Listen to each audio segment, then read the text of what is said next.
আগের যুগে ছিল, এখন ওগুলা নাই। এখন গ্রাম্য বিচার মাপগুলো চেঞ্জ হয়েছে, কথা বলেন ঠিক না? এখন মাপ তো আর 1.5 ফুট আছে না নাই? পরের বাড়ি খাইতে খাইতে খালি মোল্লারা খায় তা না, কথা বলেন ঠিক কিনা? মাত্র এখন তার বিচার ফাইসালা পরিবর্তন আছে না নাই? কথা বলেন। কথা আমাদের দিকে না। এই যে উন্নত, আমরা শান্তি চাই, শান্তি চাই মনে কইরা ঘর উন্নত করলাম, রাস্তাঘাট উন্নত করলাম, কলেজ ভার্সিটি স্কুল উন্নত করলাম, পড়াশোনায় ডিগ্রি অর্জন করলাম, এত কিছু করলাম। শুধুই তাই না, আমাদের মসজিদ গুলো উন্নত হয়ে গেল। আগের যুগের মসজিদ গুলো বৃষ্টির পানি পড়তো, মসজিদের জমিন ভিজে যাইতো। এখনকার যুগের মসজিদ হয়ে গেল টাইলস ওয়ালা, মোজাইক ওয়ালা, মজবুত এসি ওয়ালা, সুন্দর চাকচিক্য মসজিদ। কিন্তু মসজিদের ভিতরে, এই মসজিদের মধ্য থেকেই মুসল্লি নামের কিছু নামাজি আছে, মসজিদের সেট চুরি করে নেয়, আছে না? এত কঠিন মসজিদ, এত সুন্দর চাকচিক্য, এই আবার মসজিদ থেকে সেট চুরি হয়, ফ্যান চুরি হয়, এসি চুরি হয়। তারপরে বোঝা গেল মসজিদ উন্নত হয়েছে, কিন্তু মানুষ তার চরিত্র উন্নত করতে পারে নাই। কথা বলে ঠিক কিনা? নামাজি আগে কম ছিল, 2, 4, 5, 10 জন বুড়া মানুষ নামাজ পড়তো, কুপি নিয়ে যাইতো, এসারের সময় কুপি নিয়ে আসতো। আমি ছোট্টবেলাও দেখছি এরকম মুসল্লি হারিকেন, কুপি, মোমবাতি নিয়ে নামাজ থেকে আইসে গেছে।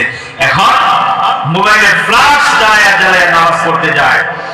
নামাজি তো নামাজে যায়, কিন্তু মানুষ দেখে নামাজি আসলে পাক্কা নামাজি না। নামাজ পড়তে গিয়েও মসজিদের ভিতরে বিভিন্ন কথা, গীবত, শিখায়ত, মানুষের পরনিন্দা, আছে না নাই? শুধুই তাই না, যেই নামাজি এত টাইট করা, সুন্দর মোজাইক করা মসজিদের ভিতরে নামাজে দাঁড়াইছে, তারা পরনের গায়ের জামাটাও 10,000 টাকার ব্লেজার পরে দাঁড়াইছে। আমি বলতে চাই, আগের যুগের স্যান্ডেল গেঞ্জি আর ওই যে সামান্য একটা লুঙ্গি আর গামছা বড় দিয়ে নামাজে দাঁড়াইছে, কত জামা কাপড় তার নাই, কিন্তু লুঙ্গি আর গামছাটা হালাল টাকার কিনা ছিল। 10,000 টাকার ব্লেজার আর এরকম প্যান্ট শার্ট পরে দাঁড়াইছে। এই মানুষের গায়ের জামা নিয়ে প্রশ্ন আছে না? না, কথা বলতে হবে, আছে না?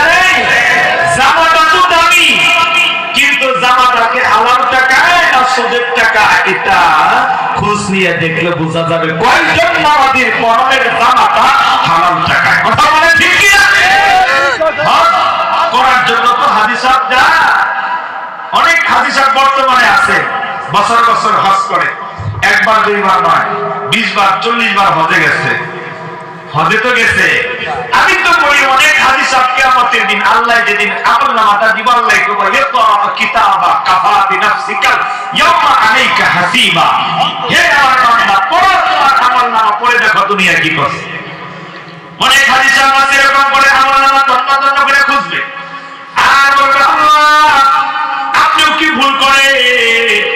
আল্লাহ বলবে বান্দা কেন, কি হয়েছে? আমার আমলনামায় কেন হজের সওয়াব নাই? 40 বার হজ করলাম, একটা হজের সওয়াব লেখেন নাই।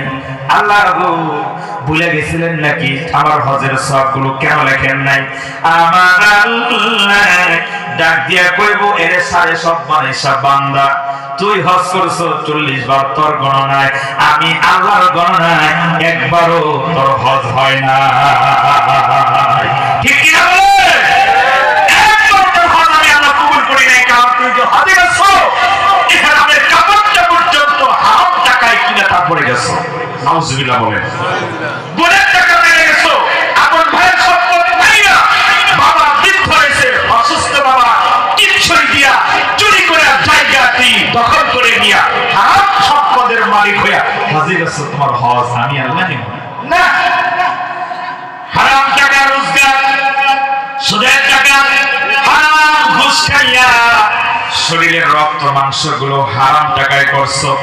ইয়ামনটা হলো ইয়া, যতবার বলবে লাব্বাইক আল্লাহুম্মা লাব্বাইক, লাব্বাইক লা শারীকা লাকা লাব্বাইক, এই যে আল্লাহর সামনে গিয়া হাজিরা দিতেছে, শরীরের রক্ত যদি নাপাক খাবার দিয়া, মানে হারাম খাবারে যদি তৈয়ার হয়, শরীরের চামড়া আর রক্তগুলো খুলাইয়া দূরে সরানো না পর্যন্ত আমার আল্লাহ যতবার বান্দা ওই বাইতুল্লাহর সামনে গিয়া বলবে লাব্বাইক আল্লাহুম্মা লাব্বাইক, আল্লাহ বলবে বান্দারে কাপড়টা তো খোলাইয়া হালাল টাকা দিয়া ইহরামের কাপড় কিনা আইছো, কিন্তু তুমি যে তোমার শরীরের মাংস রক্ত বানাইছো এগুলো হারাম টাকার হারাম খাবার খায়া রক্ত মাংস হইছে, এগুলা গায়ে থাকলে আমি আল্লাহর যতবার ডাকবা বান্দা আমি শুনবো না। হারাম টাকার রক্ত মাংস বলা দেহটা দিয়া আল্লাহকে আল্লাহ বলে ডাকলে আল্লাহ শুনে না, ঠিক কি না বলে? আল্লাহ কাছে হজে আসা দরকার নাই, তোর তো কই নাই হজ ফরজ না, হজ করে আমি বলি না। একটা বান্দা যদি জীবনেও কোনোদিন হজ না করে বাজা মনে করে নিষ্কাতা কৃষি কাজ করে কত টাকা পয়সা নাই বাজার, গরিব মানুষ সামান্য খাবার খায়, সামান্য জীর্ণ শীর্ণ ঘরে থাকে, কিন্তু লোকটা মিথ্যা কথা পায় না, কিন্তু লোকটা সুদ খায় না, সুদে